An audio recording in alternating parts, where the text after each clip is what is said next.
아멘. 오늘 말씀의 제목은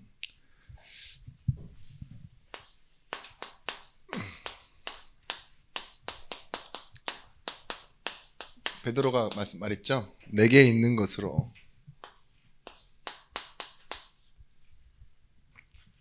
그리고 내게 주노니.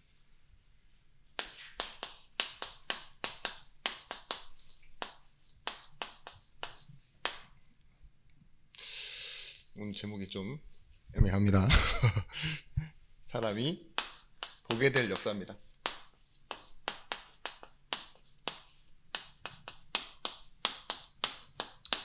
사도행전 3장 1절부터 6절의 말씀. 주개가 없네요.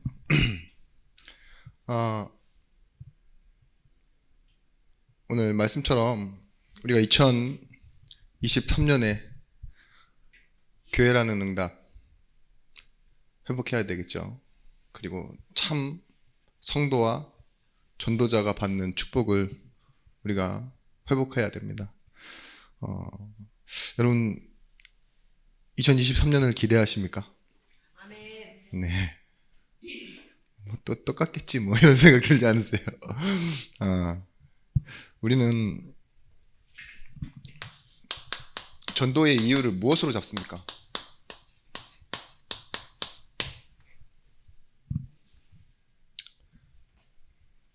여기서 전도 안 해보신 분 계십니까?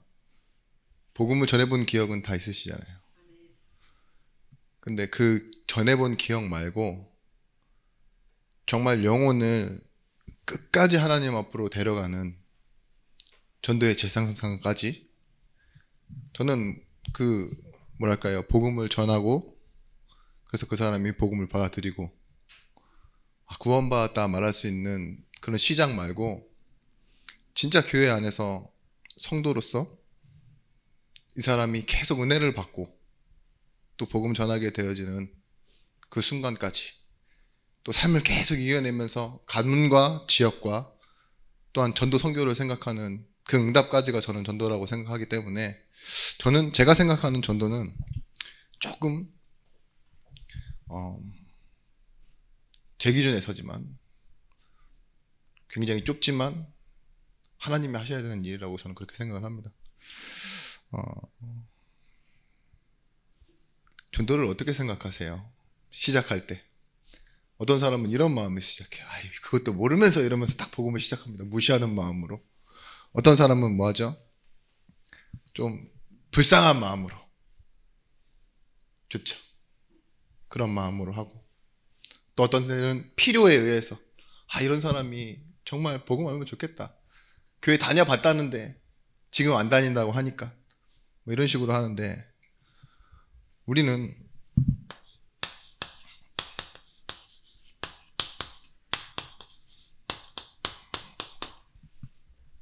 가장 중요한 전도의 고통을 보지 못하고 있습니다. 전도의 고통이라기보다는 그 사람이 가지고 있는 영적인 상태 있죠. 그리고 그 사람이 살아가고 있는, 인지하지 못하고 있는 그 영적인 세계를 보지 못하면 여러분, 우리가 알고 있는 전도의 이유에서 많이 벗어나게 됩니다. 호세아 4장 6절 말씀에 하나님의 백성들이 왜 망한다 그랬어요? 교회, 그리고 하나님의 백성, 하나님을 아는 지식이 없어서 망한대요.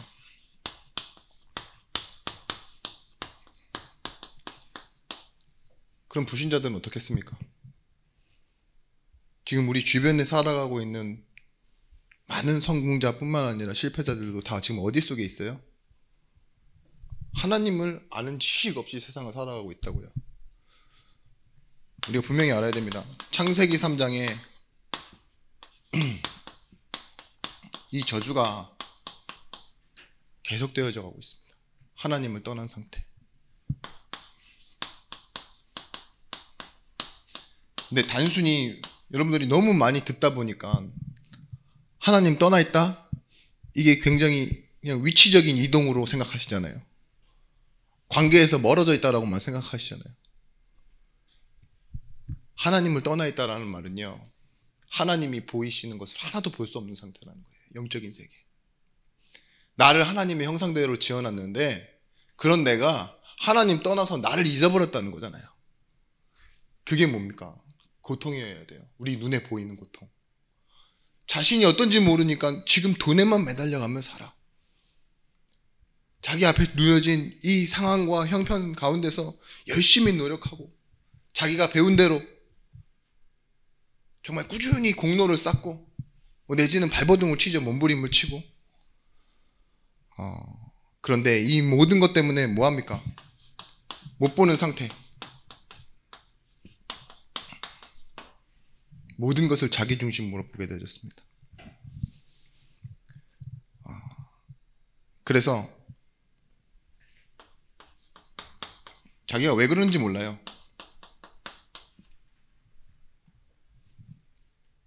자신의 상태가 왜 그런지 모르고 그러니까 자꾸 이상한 데서 껴 맞추는 거예요. 무슨 밀양 박씨다. 원래 박씨들이 성격이 저래. 뭐 이씨다, 김씨다. 나름 혈통, 뭐 양반 가문, 쌍놈 가문, 거기다가 혈액형, 그죠? 좀 더 깊게 들어가서 그 가문의 내력이라든지 가족력이라고 그러죠. 병도 그런 데서 찾아나오고. 요즘은 MBTI라고 그래서 이 사람이 가지고 있는 성향, 그죠? 그런 것들에다 다 갖다 맞추는데 그게 무슨 소용이 있겠습니까? 하나님 떠나 있는 사람은요, 보는 걸 자기 중심으로밖에 볼 수 없어요. 내게 필요한 것, 진짜 하나님이 주시고자 하는 것보다요, 내게 필요한 것, 내가 원하는 것, 내가 아는 것만 보여요. 내가 모르는 건 보이지 않는다니까요. 그래서 하나님을 아는 지식이 필요한 거예요. 여러분, 우리가 어린아이가 흰옷을 입고 나가면 어떻게 되겠습니까? 네. 흰옷을 입고 나가면 어떻게 되겠어요? 저기 성령님 오셔가지고 지금 나 쪽으로 고개가 돌아가셨는데, 지저분해져요. 옷이 아무리 깨끗하게 입어도 지저분해져요. 그게 영향을 받고 살아가는 거예요. 그렇잖아요. 우리가 어딘가에 가 있으면, 야구장에 가 있으면 응원하는 소리를 어쩔 수 없이 들어야 돼요. 뭐 누구 상대편을 욕하는 거 있죠. 그거 들을 수밖에 없다니까요. 그런 것처럼 하나님 떠나 있다라는 건요, 하나님 떠나서 있는 모든 상황을 내가 만나게 되는 거예요. 내 중심 속에서. 단순히 떠나 있는 게 아닙니다. 이 고통을 여러분들이 보셔야 돼요. 아, 성공해 있구나. 이게 정의가 되면 안 돼요. 아, 저 사람 어떤 문제 때문에, 어떤 사람 때문에 사기꾼 만나서 고생을 하는구나. 이렇게 단순한이잖아요. 법리적인 해석으로는 인생을 보면 안 된다니까요. 이 사람은 여기에 있습니다. 지옥 배경. 자신이 빠져나올 수 없어요. 그래서 그 운명 속에서 살아가고 운명 속에서 선택합니다.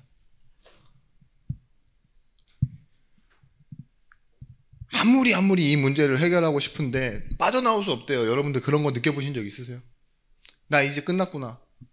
거기까지 가보신 분 없을 거예요. 다행히 하나님의 은혜로. 근데 겪으신 분들 있다니까요. 막 TV에 나와서 하시는 분들 보세요. 우리도 교회 안에라는 그 속해 있기 때문에 바쁘게 살고 여러분들이 은혜 받은 걸 생각하며 살기 때문에 여러분들이 조금 괜찮은 편이지만 여러분의 가족 중에서 누가 신받는다고 해보세요. 가족이라 그러니까 좀 그렇죠. 자녀라고 생각해 보세요. 어떨 것 같습니까, 여러분들이? 어떤 사람은 수녀 된다 그런다니까요. 평생 결혼 안 하고 저기 들어가서 수녀로 살겠대요. 신부 된대요. 스님 된대요, 산에 가서. 근데 여러분, 우리 주변에 그런 사람들이 많이 안 보여서 그렇지, 저 절의 구성원, 저 성당의 구성원 가보면 다 있어요. 그 사람들 누군가의 자식이에요. 그렇지 않습니까? 벗어나려고 했는데 안 되어지니까 거기까지 가 있는 거라니까요. 며칠 전에도 제가 이렇게 주일날이었던 것 같아요. 차량 운행하고 이렇게 돌아오는데 여기 이렇게 코너 도는 데 있죠. 여기 그 다리 옆에 내부순환로 다리 미치면서도 다리 옆인데 차 세울 데가 조금 있잖아요. 거기다가 외제차를 하나 딱 사놓고 돼지머리 하나 딱 올려놨어요. 엄마, 그런데 제가 딱 지나는 순간이었어요. 유턴해서 오는 길이었으니까 거기다가 딱 3명이서 절하고 있더라고요. 저 고급차에. 돼지 대가리 딱 올려놓고 거기다가 딱 절하는 거예요. 세차에다가. 왜 그럴까요? 불안하니까. 그죠? 아니면 자기가 원래 있었던 징크스나 뭐 이런 걸 원래 받아들이니까. 아니면 못하러 돈 들여서 그 짓을 하고 그 돼지머리에다 절을 하겠습니까? 세차에다 절을 하고 자기를 좀 지켜달라고 2차 타는 동안 사고 나지 않게 해달라고 하는데, 그런 무속이나 이런 것도 있죠. 여러분, 우리가 헌금은 많이 해봤지만 진짜로 정말 갈급해서 없는 돈 다 끌어다 모아놓고 구태보신 적 있어요? 복채를 내보신 적 있냐고요? 저주 막아달라고. 부적을 써서 막 옷에다 기워 넣으면서 이렇게 해보신 적 있으세요? 전혀 딴 세상 얘기 같지만 지금 실제 일어나는 일이에요. 우리나라에서. 뿐만 아니라 저기 못 사는 나라 가보잖아요. 동남아나 이런 데 가보면요, 집마다 산당이 있어요. 네, 이번에도 저기 베트남에 가서 봤는데 저게 뭐 하는 짓인가 싶더라고요. 진짜. 뭐 예수님, 부처님, 그 다음에 무슨 뭐 4대 천왕 같이 해가지고 한 10명이 서 있어. 근데 그걸 다 믿는데. 예수님 얘기하면 예수님 믿는데요. 왜냐, 예수님 3번째 있어요. 이렇게 밑에서 중간에. 근데 다 믿어. 와, 좋다고 믿는데요. 공산주의 국가에서. 그리고 맨 위에는 뭐가 있냐, 이렇게 눈 모양이 있어요. 삼각형의 눈 모양. 뉴에이즘 표시 있죠. 그런 거 있고. 모든 것을 옳게 신의 뜻으로 바라본다라는 의미의 이런 신전을 지어놓고요. 그렇게 살아가는데 보셔야 돼요. 못 보면 이게 지옥 배경 속에서 나오는 거고, 그 사람의 인생에, 그 사람의 가문에 내려왔던 그 운명이기 때문에. 이 저주란 말이 뭡니까? 대를 이어간다는 말이잖아요. 아담에서부터 지금까지 내려오는 그 저주 있잖아요. 예수 믿는 것 아니면 끊어낼 수 없는데, 하나님 떠난 상태에서 태어나서 지금 이 세상에 많은 사람들이, 구성원들이, 특히 내 주변에 있는 사람들이 복음 알기 전 내 모습이 어느 속에 있었다고요? 이 창세기 3장의 자기중심, 그리고 지옥 배경과 운명 가운데 살았다는 겁니다. 우리는요, 이런 곳에서 어쩔 수 없이 소명의식, 사명의식이 없으면 영향받아요. 그 광고 30초 있죠? 광고 30초 내지는 길어야 1분입니다. 거기에 사람들은 인생을 걸어버려요. 저 현대가 저 축구 있잖아요. 미식축구 이런데. 그런 데다가 단 3분, 단 2분, 그런데 슈퍼볼 이런 경기에다가 광고 내는데 얼마씩 되는 줄 아세요? 거의 1조에 가까운 돈을 냅니다. 근데 그게 광고 효과가 있어요. 그리고 뇌리에 각인되는 거예요. 얼마 전에 드라마에서 나왔지만 그 월드컵 경기 몇 강에 가면 차를 줍니다, 뭐 이런 거 있죠. 그게 왜 진짜 좋은 마케팅이라고 그러는 줄 아세요? 승리와 함께 각인되거든요. 자동차가. 이 팀이 승리한다 그러면요, 우리도 모르게 우리에게 입력이 돼요. 그 경기의 승리, 그러면 그 현대 자동차 로고가 같이 떠오른다니까요. 그래서 광고하는 거예요. 근데 여러분 하루에 광고 몇 개 보십니까? 홈쇼핑 광고 포함. 무지막지하게 보시죠. 하루에도 그렇게 봤는데 여러분들 TV에 나오는 광고를요, 평생 보고 살았어요. TV 뉴스를 그렇게 보고 사셨고, 광고처럼 지나가면서 사람들의 말을 그렇게 듣고 사셨어요. 그럼 뭐예요? 이게 안 보여요. 하나님 말씀 들어야지 이게 보이는데, 전도할 사람들은요, 다 광고 기준, 사람 기준, 상처 준 사람 말 기준, 훌륭한 사람 말 기준, 내 칭찬해 준 사람 말 기준, 다 자기 중심 속에서 들었던 그 말들이요, 어쩜 보면 여러분들의 인생은 그냥 인생이 광고예요. 말도 광고처럼 해. 멋있게 하려고, 메시지처럼. 뭐 아름다운 밤, 뼈가 타고 살이 타는 밤, 막 이러잖아요. 왜 그런 말을 해요? 영화 제목도 딱 간단해야지. 괴물 막 이런 식으로 해놔야지. 여러분들이 막 얼굴은 못생기게, 머리는 이만하고, 다리는 팔이 길고, 이런 제목이면 여러분들 보시겠어요? 아니죠. 다 함축해서 뭔가를 갖고 있는데 사실은 다 이 속에서 나오는 거예요. 그러면서 자연스럽게 하나님 모르는 사람들은요, 마음속에 자기 중심에 딱 목적지를 향하는 곳이 있어요. 그게 우상숭배입니다. 다 자기 행복을 위해서 자기가 마음속에 우상을 가져요. 자녀를 우상으로 갖든, 그죠? 어떠한 사람을, 내 목표를 우상으로 갖든. 남편은 싫은데 드라마의 주인공은 좋아가지고 하는 일본 아줌마들 있잖아요. 막 돌아다니잖아요. 임영웅 콘서트에 몇 억을 썼다고요? 빚을 내가지고 아줌마들 돌아다니면서 전 공연을 다 돌아다녔대요. 근데 남편이 이제 상담하러 나온 거예요. 집이 이렇게 다 기울었는데 내 마누라는 지금 임영웅 모든 콘서트에 다 다닌다. 이런 거 있잖아요. 그게 정신 문제일까요? 중독일까요? 우상숭배. 종교라니까요. 유럽에서는 축구 경기 졌다고 와갖고 총 쏴고 싸우고 죽여요. 그게 뭐예요? 우상숭배. 내 행복 뺏어가? 내 행복 건드리지 마. 이렇게 한다니까요. 두려움, 불안, 욕심 이런 것들 있잖아요. 다 이 우상숭배에서 나오는 겁니다. 여러분 진짜 무엇이 필요합니까? 복음 안에서 내게 있는 것이 무엇인지 확인하셔야 돼요.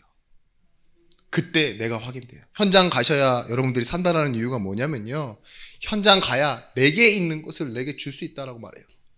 저 사람을 살릴 수 있는 게 딱 뚜렷한 가치가 보인다니까요. 저 사람은 이제까지 돈을 가지고 살아왔는데 저 사람은 어떤 부분에서 이런 아픔 때문에 그 아픔을 이겨내려고 내지는 복수를 하기 위해 그런 마음의 상태로 살아왔는데 가서 보면 뭐가 필요해요? 오직 복음밖에 안 필요해요. 그러면 뭐예요? 내게 있는 복음을 줘야 돼요. 그때 내가 살아가게 된다니까요. 여러분 제가 이번에도 참 무력감을 느꼈어요. 저는 원래 백화점에 가면 약간 움츠려들어요. 왜냐면 내가 살 게 별로 없거든. 그 말은 뭐예요? 내게 있는 것이 없어요. 내게 있는 것이 없으니까. 왜 이게 돈으로 보이십니까? 이게 분필입니다. 그런데 인왕시장 가면 왕처럼 걸어다녀요. 뭐든지 살 수 있을 것 같으니까. 그쵸? 여러분들 그러지 않으세요? 할머니들 그렇다니까요. 뭐 자기가 모르는 전자제품 가게나 이런 데 가보세요. 저기 키오스크가 가갖고 아무것도 못 누르고 주문하는 데 가서 막 이렇게 하는데 그럴 때는 있잖아요. 근데 할머니들끼리 만나면 보세요. 이게 좀 싸게 줘! 막 소리 지르고 이러잖아요. 그게 뭐예요? 내가 할 수 있으니까. 여러분 없으면 못 봅니다. 단순히 시장 가면은 내가 경험이나 어떤 아는 거나 돈이나 이런 것이 있어야 된다고 그러지만 하나님에 대한 지식이 없어서 망해버린 이스라엘 백성처럼요. 교회가 내게 있는 것이 무엇인지, 하나님이 내게 주신 것이 무엇인지를 잃어버리면, 그 소명과 사명을 잃어버리면 뭐예요? 못 보게 되어져요. 그래서요, 찬양 중에 이런 찬양 있잖아요. 이 기쁜 소식을 온 세상 전하세요. 하나님 몰라서 진짜 큰 환난, 고통을 당하는 사람에게 이 기쁜 소식 전해줘야 된대요. 근데 뭐예요? 답은 성령이 오셨네요. 내 안에 계신 그 성령이 오셨다. 이게 이 기쁜 소식이래요. 여러분 저는 요즘 최근 가장 많이 생각하는 게 이 단어예요. 은혜. 내가 알기 전에 시작된 은혜. 내가 구하지 않고 바라지 않았는데 하나님 내게 주신 것. 그쵸? 그런데 내 것이 된 것. 거기에 뭐가 있냐? 응답이 있어요. 하나님은 은혜를 나를 구원하셨는데 당연하듯 내게 응답 주신다니까요. 내가 자녀라고. 이 두 가지를 생각하니까 제가 되게 저를 좀 실망시키고 좀 답답하게 만들었던 사건이나 사람에 대해서요, 다시 생각하게 만든다고. 하나님 은혜 주셨는데, 하나님 응답 주셨는데 플러스 하나 더 필요한 게 있어. 계속 기도하다 보니까 뭐냐, 이 은혜와 응답을 잃어버리지 않는 오늘 주시는 하나님의 말씀, 계속 되어지는 하나님과 나의 소통, 이게 있으니까요 제 마음이 편해지더라고요. 진짜 오래 고민한 게 아니라 굉장히 단시간에. 여러분 예수 그리스도, 이 말이 어떤 말이냐, 먼저는 요한일서 3장 8절 말씀에 뭐라 합니까? 하나님을 모르도록 이 거짓말하는 사단의 일 있죠. 이 일을 멸하셨대요. 사단이 하는 일이 뭡니까? 하나님 없다 속이잖아요. 하나님이 주신 것 그게 네 게 아니다 했잖아요. 네가 하나님이 될 수 있다 이렇게 속이고, 계속 종교로, 우상으로, 세상 가운데서, 권세자들 가운데서 계속 역사하고 있는 이 일이 뭡니까? 하나님을 모르도록 거짓말하는 이 일을 하나님께서 멸하시기 위해 누가 오셨다고요? 예수 그리스도께서 오셨다고요. 마가복음 3장 15절. 하나님과 우리 사이에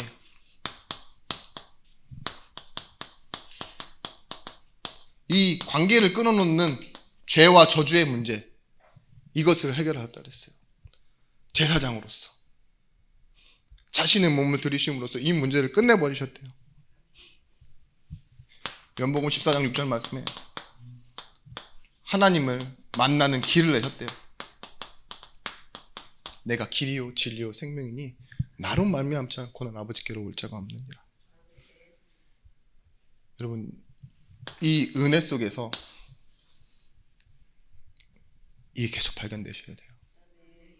이 은혜 몰라서요 계속 속을 수밖에 없고 하나님과 관계 회복이 안 되고 내가 그 생명이요 그 진리요 그 길이라고 말씀하신 선지자 대신 나를 이끌어가고 계신 인생의 주인의식 놓쳐버린 이들에게 계속 응답받을 그 비밀과 그 사실을 말해줄 수 있는 여러분들이 되셔야 됩니다.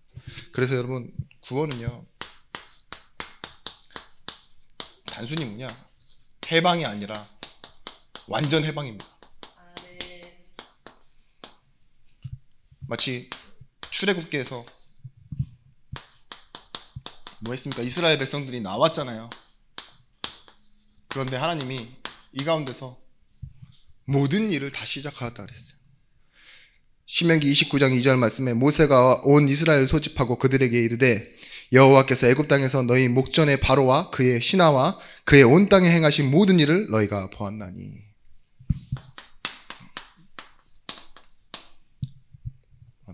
애굽에는요 저주와 재앙을 내리시는 것처럼 보였지만요 그 모든 일이 누구 때문이었어요? 우리를 하나님께서 그 가운데서 건져내시는 일이었어요. 보십시오. 여러분에게 있었던 모든 안 좋은 일들 있잖아요. 나는 피해를 입었다고 생각할 수 있는 일들, 여러분들의 가족은 실제 그렇게 느낄 수도 있습니다. 그 현장이 애국과 같은 현장이라면 우리 엄마가 뺏겼어. 나랑 있을 시간에 나랑 TV 보던 엄마가 갑자기 교회에 가 계시네. 철야라고 늦게 오셔. 새벽부터 나가 있어. 뭐 이러면 어떻게 돼요? 그게 애굽의 상태예요. 근데 어때요? 여러분들은요 사실은 알고 보면 완전 해방받는 거예요. 좀 사주팔자 운명에서 벗어났다고 그러면서 우리는 매일날 주일날 묶이잖아요. 이게 모순 아닙니까? 주일날 맨날 교회에 와 있어야 되는데 아니에요. 그 날은 우리가 묶여있는 날이 아니라 우리를 회복하는 날이에요. 이 한 날로 인해 뭐예요? 창조의 날과 같이 남은 모든 날들에 하나님이 응답 속으로 살아가는 그런 것도 있죠. 여러분, 그래서요 우리가 가는 이 광야의 인생에서 신명기 8장 4절 말씀에 보라, 어떤 걸 보라는 거예요? 너희의 신과 의복이 하나도 헤어지지 않았지 않냐? 40년 동안 어떻게 그럴 수 있냐? 내 의복이 헤어지지 아니하였고 내 발이 부르트지 않았다. 패션 감각을 하나님께서 잊어버리게 만들었다는 소리 아니라 뭐예요? 우리의 인생의 본론에 우리가 필요한 것 하나님이 모든 것을 채워주셨고, 그죠? 오히려 필요한 게 필요하지 않을 만큼 하나님은요 그것이 뭐예요? 당연스럽게 만들어 가셨다 이거예요. 우리의 신앙생활은 그렇게 이어져 가는 겁니다. 없는 것도 당연해야 돼요. 어떨 때는 교회니까. 우리는 세상의 조직이 아니잖아요. 때로는 우리를 낮추시고 때로는 우리를 줄이게 하셨는데 이 이유는 뭐라고 그랬어요? 마침내 내게 복을 주려 하심이라 이랬어요. 그러면서 사람이 떡으로만 사는 것이 아니요 여호와의 입에서 나오는 말씀으로 살게 하려 하심이라. 왜 광야에서 하나님이 떡 만들어 먹지 말라고 그런 줄 아세요? 떡이야 우리 늘 먹던 건데 왜 먹지 말라고 그랬을까요? 왜 포도주와 독주를 마시지 말라고 그랬을까요? 우리가 조금이라도 뭔가를 하면 내 노력이 들어가면 손에 행한 일로 인해서 내가 했다라고 착각을 해요. 포도주도 이렇게 재배해서 쌓아놓고 묵히잖아요. 그거 내가 해서 내가 먹는 거라고 생각한다니까. 떡도 빚어서 내가 하니까 삶고 뭐 하잖아요. 빵이니까 부풀리고 이러면서 내가 했다고 생각해. 그러니까 하나님 뭐라고 했어요? 네가 알지 못하는 만나를 먹이겠다 이랬어요. 물? 반석에서 내가 나오게 하겠다고. 네 필요한 건 내가 채우겠다는 거야. 때로는 낮추는 것처럼 보이고 줄이게 하시는 것처럼 보였지만 그게 뭐예요? 모든 것이 하나님의 배경 속에서 네 손으로 행하는 열심과 수고로 사는 것이 아니라 이 광야의 인생은 뭐예요? 내가 책임지고 내가 주는 것으로 사는 것이다. 거기서 해방되는 거예요. 내 열심과 내 노력에서. 여러분, 우리가 가장 현장을 못 보게 되고 나를 놓칠 때가 언제냐? 이거예요. 분주함과 조급함에 들어가면요, 여러분들은 굉장히 그 인체 생리학적으로도 IQ가 많이 낮아지게 되어 있습니다. 어떻게 되어지냐? 안경을 쓰고 안경을 찾아요.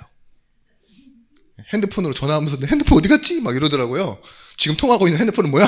이렇게 물어보면 아, 여기 있구나 이런다니까요. 본능만 앞서 있는 거 있잖아요. 저 어떤 목사님이 얘기하는데 똑같은 말을 100번이나 틀려요. 마지막에 오는 날 한번 정상적으로 얘기하시더라고요. 근데 그분의 마음이 뭐가 보였냐? 분주한 거죠. 저도 그럴 때가 있어요.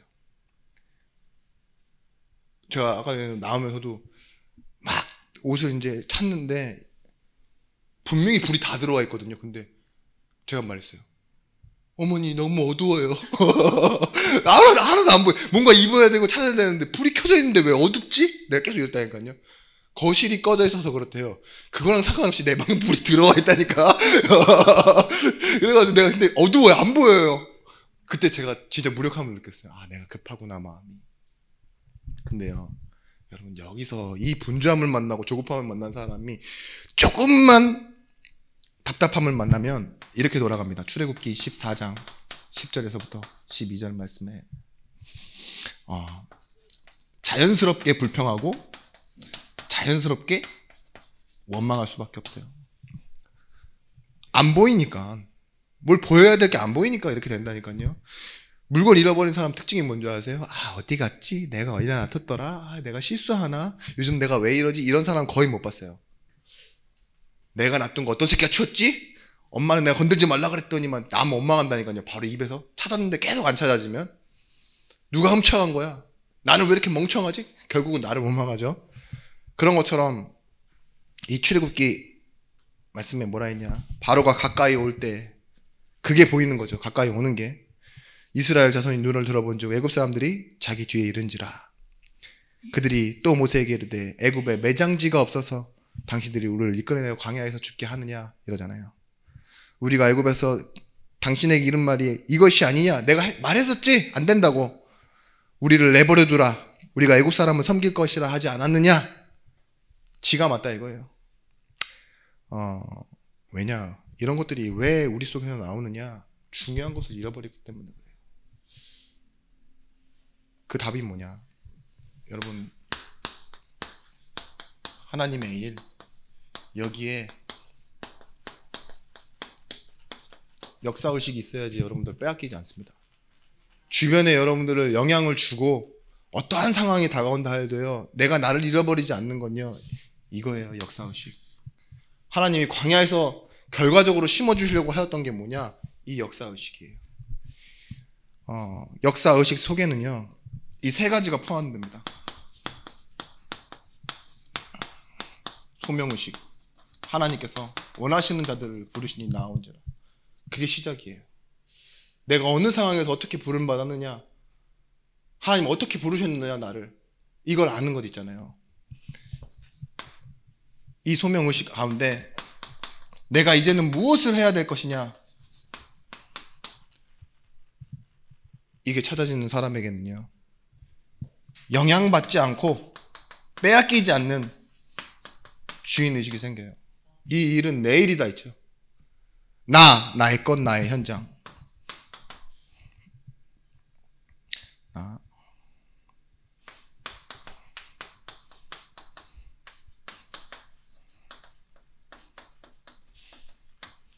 찾아져야 된다니까요. 분명히 말하고 있습니다. 사명은 뭐냐? 사도행전 1장 8절 말씀. 거꾸로 읽어보세요. 우리가 너무 순서적으로만 달달달 외우시는데 권능받고 땅끝까지 이르러서 증인이 될 거다. 결론이 뭐예요? 증인이에요. 증인 되게 하기 위해서 내가 권능도 줄 것이며 네 주변에 있는 유대와 사마리아 그리고 땅끝까지 보낼 것이다. 결론은 이거라니까요. 사명은 뭐예요? 우리가 증인으로 쓴다는 거예요. 증인으로 서기 위해 코앞에서부터 저 땅끝까지 보낼 거야. 필요하면 권능을 줄 거라고 말하잖아요. 내가 해야 될 일에 대해서 답이 나야 됩니다. 제가 예전에 난민 캠프 갔다 와서 직접 눈으로 확인하고 여러분들에게 말씀드린 적 있잖아요. 1884년 처음 우리에게 복음이 전파됐는데 그 이후로 2600명의 선교사님들이 우리나라에 죽었대요.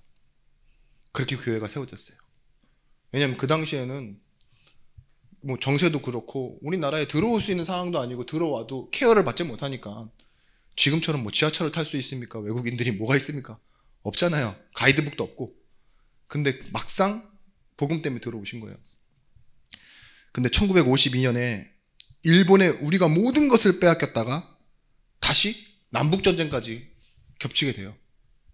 근데 그 당시에 아이들이 어떻게 됐냐? 쓰레기차 안에다가 꽉 채워져서 이렇게 버려지는 모습을 어떠한 외국인 선교사님 목사님이 본 거예요.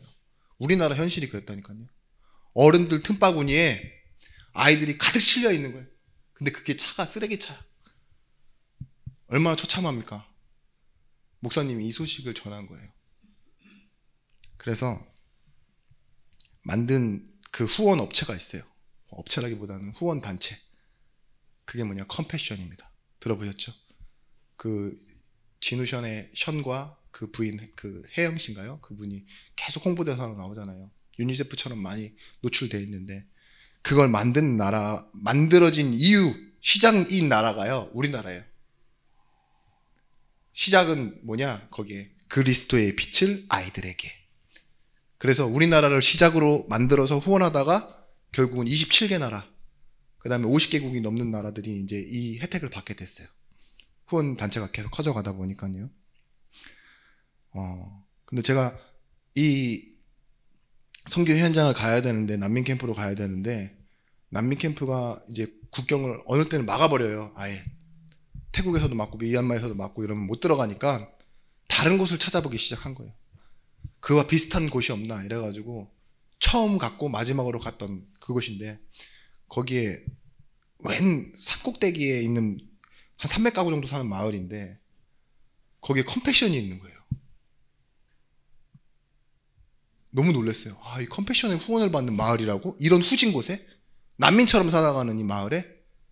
근데 우리를 거기까지 이끌었던 한 50대의 장로님이 있는데 이 장로님이 모르겠어요. 보기에는 우리 이양장 원사님 정도 나이밖에 안 돼요. 근데 딱 우리들을 관광지인 치앙마이로 나오라고 하더라고요.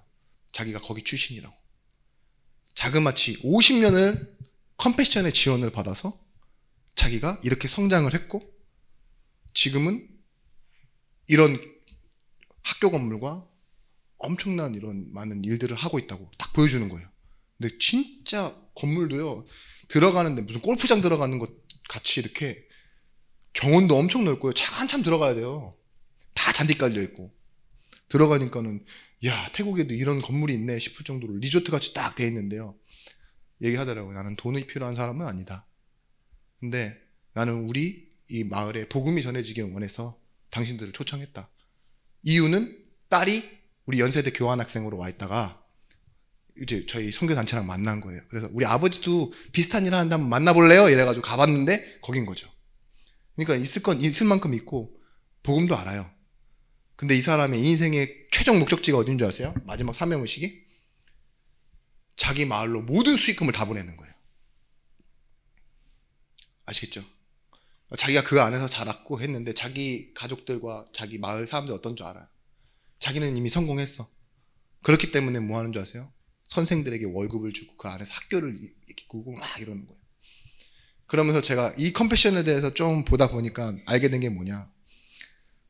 나중에 이제 와서 렘넌트 예배를 준비하기 위해서 몇을 찾아보는데 우리나라가 유일하게 컴패션의 후원을 받는 나라에서 탈퇴를 하고 후원국으로 바뀐 거예요. 수혜국에서 후원국으로. 그 이후로 아직까지 그런 나라는 없대요. 뭘 말씀드리고 싶냐? 역사의식이에요. 지금 우리가 역사의식 없이 우리나라 지금 이 현장을 계속 보시잖아요. 다른 현장을 보고. 그러면 우리가 어떻게 살았었는지, 우리 조상이라기보다는 우리 선대 복음을 어떻게 받았고 내가 지금 교회 시간표가 어떻게 흘러와서 우리가 전도하고 선교하고 있다라는 거 있잖아요. 이 사실을 놓치게 된다니까요. 하나님은 우리 예중교회를 위해 흘리신 피가 있어요. 아시겠습니까? 여러분들을 구원하시기 위해 이 많은 것들을 이미 움직이셨다니까요. 단순히 내가 힘들고 고단해서 교회 나온 게 아니라. 그럼 여러분들도 해야 할 일들이 있다니까요. 증인이 되기 위해서. 그럼 여러분 그 말씀을 여러분들이 붙잡으셔야 되는데 안 보이면 안 붙잡혀요. 그죠? 이 고통이 안 보이면 계속 갇혀버리는 거예요. 이 불안한 조급함 속에서 살고 누군가를 원망하며 살아가고 있고 같은 시간이지만. 그래서 여러분 난 뭐예요? 주인의식이라는 게. 내게 아니더라도 내 걸로 생각하는 게 주인의식이라고 하죠. 때론 나쁜 쪽으로도 쓰이지만 근데 분명히 하나님은요 나의 것으로 주셨다 그랬어요. 내 이름으로 구하라 그랬잖아요. 그게 주인의식이라니까요. 내게 아닌데 내 이름으로 구하면 넌 자녀니까 받게 될 거야. 빼앗기지 말라고 말해준 거예요. 이건 내 일인데 누가 뺏어가. 남 일인 공산주의 안에서는요 저 사람이 하든 저 사람이 하든 상관없어요. 평균 그 월급이 2,000원이라면서요. 달걀 하나에 1,500원인데 그마저도 당비로 다 뺏어간다면서요. 북한에는요 뭐예요? 백수가 없어요. 100% 올취업이래요. 감사한 나라인데 그런 나라에서 살면 좋겠습니까? 차라리 노령연금 받는 게 낫지? 그렇지 않습니까?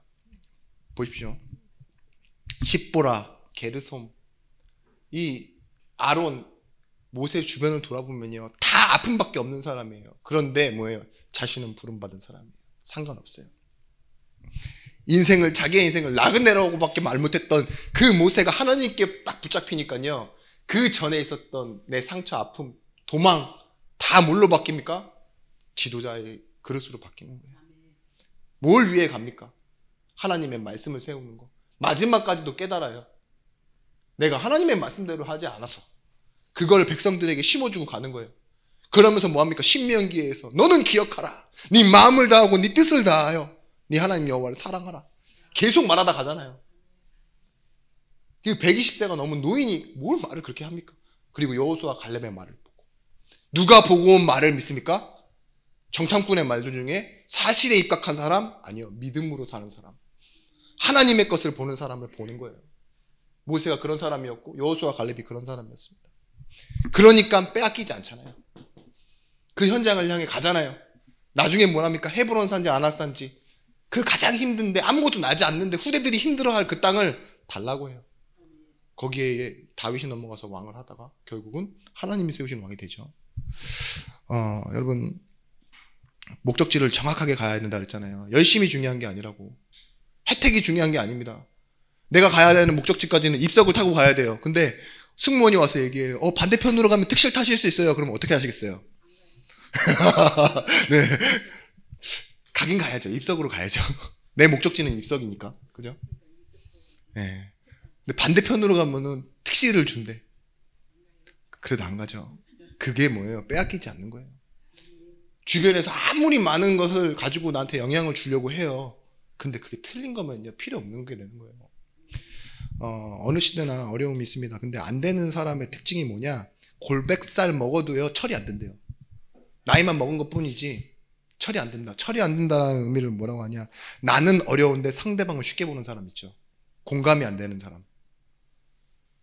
내로남불이라고 하잖아요. 내가 하면 로맨스고 남이 하면 불륜인 그런 사람도 있어요. 내 아픔을 통해서 상대방의 아픔을 읽어내는 걸 보고 뭐라고 하느냐? 성숙됨이라고 합니다. 내 아픔이 있는데 네 아픔을 통해서 상대방도 아플 거야 라고 이해하는 거 있잖아요. 그게 삶의 나이 듦과 성숙됨이라고 말해요. 근데 나이 들었는데도 지밖에 몰라요. 그럼 뭐예요? 좀 철이 안 들었다 그러죠. 여러분 복음은요 내게 있는 것 그리스도 맞지만 바울은요 로마서 마지막 9장에 보면 뭐랍니까? 내게 있는 아픔을 가지고 현장을 보는 거예요. 그게 진짜 중요합니다. 분명히 고통이 있어요. 그 고통은 우상 현장의 고통을 보셔야 돼요. 그런 사람이 무속인 아들이었어도 돌아와서 전도하면은요, 하나님이 시대를 살리는 전도자로 쓰시는 거라니까요. 무슨 7대 8대 그런 종교가 뭐가 중요합니까? 그런 역사의식이 뭐가 중요합니까? 어떤 목사님이 저한테 그러시더라고요. 너는 담임 목사님의 마음을 몰라. 그 얘기는 저희 목사님에게도 들어봤습니다. 근데 제 마음속에 무슨 생각이 드느냐, 저를 비난하려고 한 말은 아니니까요. 그래서 제가 변명을 했죠. 맞아요. 저는 담임 목사가 돼보지 않아서 담임 목사님 마음을 몰라요. 그런데 목사님은 형님이죠. 부교육자 생활 20년 해보셨어요. 근데 여러 가지 다니면서 보고 배운 그런 부교육자 말고 한 곳에서 있었던 부교육자, 목사의 자녀로 태어나 보셨어요. 저도 나름 그런 부분에 그건 모르실 거예요. 제가 이렇게 변명을 했죠. 어떤 분이 저한테 그러시더라고요. 목사님은 뭐 회사 생활 안 해봐서 모르잖아요. 근데 그 말투가 존중하는 느낌보다는 개무시하는 느낌이잖아요. 그래, 회사 생활은 값 있고 목회 생활은 값 없냐 이런 생각을 하는데, 그때 딱 입을 양옆으로 찢어버리고 싶더라고요. 니는 목회 생활 해봤어? 회사 생활을 해야 알겠지만 목회 생활 해봤어? 그렇잖아요. 대부분의 직업은 딱 30대까지 계속 노력해서 스펙과 자격증을 따고 어디 취직하면 그 다음부터는 이루어지는 거, 시간을 투자하고 사람을 만나는 거잖아요. 목회는 그게 아니잖아요. 제가 오늘 선배님들 얘기했는데 계속 새벽, 그 다음날 준비 메시지 하려고 그러면 계속 뭔가 있어야 돼요. 그것도 보통 아니거든요. 너 그거 알아? 이렇게 되더라니까요. 여러분, 제가 그때 꺼낸 단어가 뭐였냐? 저희 교회 말씀이었어요. 나는 상황이 상태되면 안 된다고 생각한다고. 우리 상황은 너무 어렵고 안 좋은데 그게 상태되면 되겠냐? 실패한 데 있고 또 실패하는 거지. 그리고 기분이 태도되면 안 된다고 생각한다고. 근데 내가 이번에 느낀 게 뭐냐? 내가 많은 경험을 해봤다. 큰 경험을 해봤다. 그리고 작은 일에 따라가 보니까 많은 게 보여요. 많은 게 보이는데 따라가야 되는 입장이 됐어요. 그럼 그때 어떨 것 같아요? 제 나름대로 기준이 많이 있습니다. 경험이 기준되면 안 되겠더라고요. 사람을 세우는 방법은 내가 아는 거 가지고 옆에서 도와주고 세워주고 코칭하고 그러는 게 아니라 뭐예요? 그 사람이 얼마나 처음에 이 일을 할 때 힘들지를 이해해 줄 수 있는 거예요. 여유. 그래서 생각했어요. 그래, 내가 가진 경험은 기준이 아니라 여유가 돼야 된다. 신앙생활 그렇게 하셔야 됩니다. 내가 아는 복음, 내가 했던 헌신은 뭐가 돼야 돼요? 기준이 되면 안 돼요. 다른 사람에게. 여유가 돼야 돼요. 하기 힘들지. 나도 처음에 그랬어. 내가 10번 해봤다니까요. 7, 80명 데리고 해외로 가는 건 10번을 해봤어. 근데 10명 데리고 한 번 앞에 서보는 거 있잖아요. 그거 얼마나 힘들고 정신없고 분주한지 아십니까? 여기 한번 누군가 가족여행 대표로 가봐서 돈 계산하고 비행기 표 끊고 해보신 적 있으세요? 그거 보통 힘든 거 아니에요. 예. 율법으로 정죄하지 말라. 우리가 그렇다니까요. 아주 해보신 분 입장에서는 다 알 거예요. 그게 돌아와서도 피로가 엄청나요. 여행 아니에요, 그거. 근데 여유가 되면 돼요. 제가 그때부터 말씀만 듣기 시작했습니다. 오죽하면 공항에서도 말씀, 오늘은 3편 들어야 되겠다. 3개 들어야 되겠다. 딱. 비행기 안에서도 나는 이거 듣다가 졸리면 자야 되겠다. 호텔 안에서도 말씀 듣다 자야 되겠다. 마음 엄청 편했어요. 물론 안 좋은 것들은 다 기도하면서 풀어냈습니다. 근데요, 제가 뭘 말씀드리고 싶냐, 이거예요. 뭐가 생겼느냐, 이제서야 조금 볼 수 있는 역사의식이 생겼어요. 빼앗기지 않을, 내 부르심과 내 끝을 알고 앞으로 내가 지금 이걸 가진 것이 무엇인지 아니까요. 이 3가지를 합친 단어가 역사의식이거든요.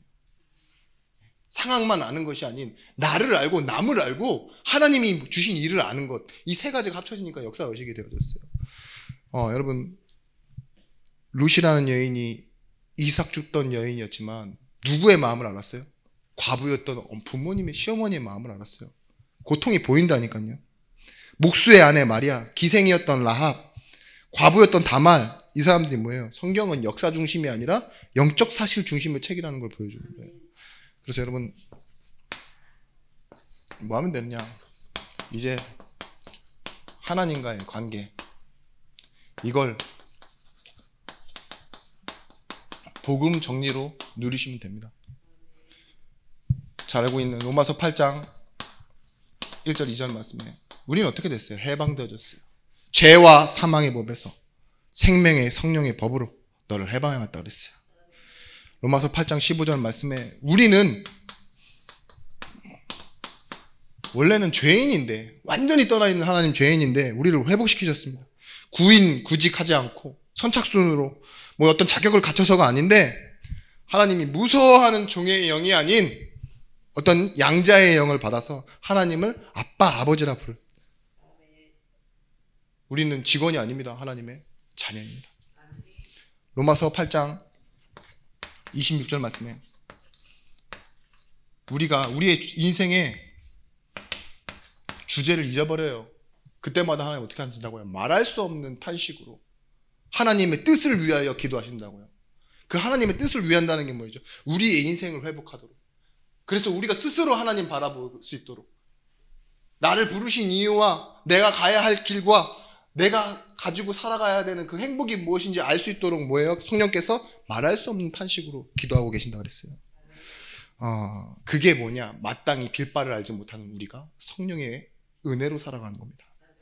로마서 8장 28절 말씀 너무 잘 알고 계신 말씀이죠. 하나님을 사랑하는 자, 하나님이 사랑하게 하시는 자예요. 부르심을 입은 자에게 모든 것이 합력하여 선을 이룬다 그랬어요. 부르심이 결국은 뭐예요? 부르심을 입은 자가요, 모든 것이 합력하게 되어지는 거예요. 로마서 8장 39절 말씀. 그 어떤 것도 하나님의 사랑에서 끊을 수 없느니라 했습니다. 여러분, 베드로가 자신의 노력과 의지로 살았던 사람이 아니라는 걸 증거하고 있죠. 분명히 도망쳤습니다. 하나님의 사랑에서 끊어질 수 있을 거라 생각하십니까? 부인해버렸습니다. 그리고 자신에게는 완전히 절망해버렸습니다. 그런데 복음은 뭐였습니까? 하나님이 다시 찾아오세요. 우리를 만나주세요. 그래서 끊어지지 않는 거예요. 내가 놓아도 하나님이 놓지 않으시면 뭐예요? 끊어질 수 없는 거예요. 그게 복음입니다. 여러분 시편 62편 5절 말씀에 나를 살리는 방법이 뭐냐? 나의 영혼아 잠잠히 하나님만 바라라. 물은 나의 소망이 그에게서 나오는지라. 오직 그만이 나의 반석이시오 나의 구원이시니 나의 요새시니 내가 흔들리지 아니하리다. 나의 구원과 영광이 하나님께 있으며 내 힘과 반석도 피난처도 하나님께 있도다. 보여요. 내가 어디서 나옵니까? 하나님을 바라보는 데서 나온다니까. 이 속에서 오늘 말씀처럼 사도행전 3장 1절에서부터 12절 말씀 보면 안진뱅이 일으킨 사건이잖아요. 이게 이 치유의 증거가 사람을 살리는 거예요. 눈이 바뀌어버리니까 뭐예요? 안진뱅이가 살아난다니까요. 여러분들의 눈이 바뀌어지지 않으시면요, 안진뱅이가 안 보여요. 보셔야 돼요. 단순히 앉아있는 고통이 아니에요. 단순히 앉아있는 고통을 본 사람들은 돈만 갖다 주고 끝낸다니까요. 진짜 고통은 뭐예요? 복음 몰라서 앉아있는 거예요. 운명 가운데 앉아있는 거예요. 그걸 보시는 겁니다. 지금 많은 사람들이 아픕니다. 육신도 암이 최고조라고 하죠. 치료 중에 치료는 금융치료라고 그러던데, 돈만 있으면 행복해진다고. 근데 그거 말고 여러분, 우리가 봐야 될 건 눈물이에요. 눈물. 디모데전서 1장 1절에서부터 4절 말씀입니다. 디모데에게 이렇게 말하죠. 생명의 약속대로 그리스도의 사도된 바울은, 생명의 약속대로 뭐예요? 나는 그리스도 예수의 사도된 바울이라고 얘기해요. 그런 내가 아는 건 뭐냐? 내가 밤낮 간과하는 가운데 너를 생각하여 청결한 양심으로부터 조상적부터 섬겨오는 하나님께 감사하고 내 눈물 생각하여 너 보기를 원하면 내 기쁨이 가득하게 하려 합니다. 여러분, 성도의 아픔은요, 여러분들에게 기쁨이 될 수 있어요. 그런 가운데서 하나님 이 사람 불러주셨어? 그게 포럼입니다. 하나님 당신 사랑하시잖아. 하나님은 권사님 사랑하신다니까요. 그게 보여요, 우리 눈에. 못난 부분만 보이는 게 아니라 저런데도 하나님, 이 권사님 사랑하시는구나. 이게 보이니까 위로하고 힘을 주고 동역자가 되어지는 거예요. 그래서요, 여러분, 이 상태를 보고 뭐라 그러냐? 성령 충만. 여러분, 이제는 이 성령 충만이 결국은 뭐 하는 거냐? 인생의 우상을 걷어내는 거예요. 그게 성령 충만입니다.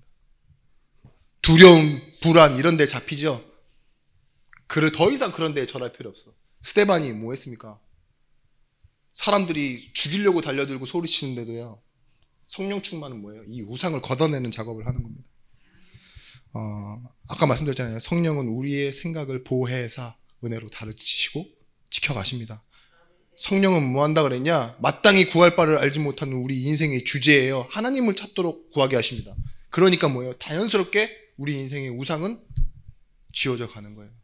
치워버릴 수 있는 거예요. 이 힘을 가지고. 그래서요, 여러분, 더 이상 응답은요, 받아서 기쁜 게 아니에요. 응답을 향해 걷는 힘이 생겨야 돼요. 그걸 보고 여정이라고 합니다. 응답을 한번 받아서 기쁜 게 아니라 목적과 목표를 향해 걸어갈 수 있는 힘이 생긴다니까요. 그 모든 과정이 응답이 되어지는 거예요. 다윗이 골리앗 이긴 게 응답이었습니까? 응답이죠. 근데 뭐예요? 그것 때문에 당하는 그 17년의 도망 생활, 그게 더 큰 응답이라니까요. 단순히 쓰러뜨려서 얻는 기쁨보다 뭐예요? 도망치면서라도 하나님 바라보는데 소망, 잠시 얻는 기쁨보다 내가 하나님이 믿어지고 바라지고 그래서 찬양하는 그 소망이 더 커지는 거라니까요. 그게 응답의 여정이에요. 하나님은요, 영세전에 이루신 일을 영혼까지 이뤄갑니다. 그 말을 보고 뭐라 그러냐? 하나님의 작정과 섭리. 하나님은 계획하였습니다. 그리고 그 일을 이루어 가십니다. 그래서 여러분, 기쁨의 갈증으로 살지 마시고 소망으로 사십시오. 마지막으로, 여러분, 성령 충만하면 이게 됩니다. 여러분의 삶 속에서 눈에 보여지는 게요, 발견되어져요. 충만, 이 뜻의 말은 뭐냐? 만땅이란 뜻이에요. 일본말로 만땅. 그 다음에 영어로는 뭐죠? 리밋. 끝났어요. 한계예요, 한계. 다른 것은 더 필요 없다는 거예요. 이제 됐어. 충만, 성령 충만. 더 필요한 것이 없습니다. 여호와는 나의 목자시니 내게 부족함이 없습니다. 원어로 더 필요함이 없습니다. 이 말처럼요. 자, 보십시오. 하나님의 역사는 끝이 나지 않습니다. 사람의 역사는 끝나요. 죽으면 끝나고 힘없으면 끝나고. 직장에서도요, 저 아주 고위공무원 봤거든요. 나라에서도 진짜 숨겨진 일을 하는 중요한 공무원 봤어요. 정년 퇴직하니까요, 교회에서도 힘이 없어지더라고요. 제 마음이 너무 아파요. 왜일까요? 그 전에는요, 그 직분으로 딱 제가 이런 일 합니다 이러니까 사람들이 다 따라다녀요. 근데 그 나라의 일, 그 직장 일을 그만두니까 뭐예요? 교회에서도 정년 퇴임자, 그냥 할아버지 이렇게 되는 거잖아요. 그런 건 말고 우리의 노력과 힘으로 쌓았던 그 역사 말고요, 하나님은 뭐 하시죠? 전도를 통해서 시작하고 맺어지는 그 순간까지 계속 이끌어 가십니다. 그때 우리 눈에, 이 눈에 안무신 거 아니 보여도, 이 귀에 아무 소리 아니 들려도 이게 뭡니까? 내 거예요, 내 거. 내 걸 알고 있으면 영향받지 않고 빼앗기지 않고 더 필요한 것 없어요. 보십시오. 내게 있는 것으로 주는 사람. 주면, 내 거 주면 좀 사라집니까? 그게 아니잖아요. 계속 채우시는 충만한 하나님의 사랑, 그 능력, 그것이 여러분 2023년에 여러분들이 받게 되어질 정말 인생걸 생명건 현장에서 누릴 나의 정체성의 응답이 되시길 바랍니다.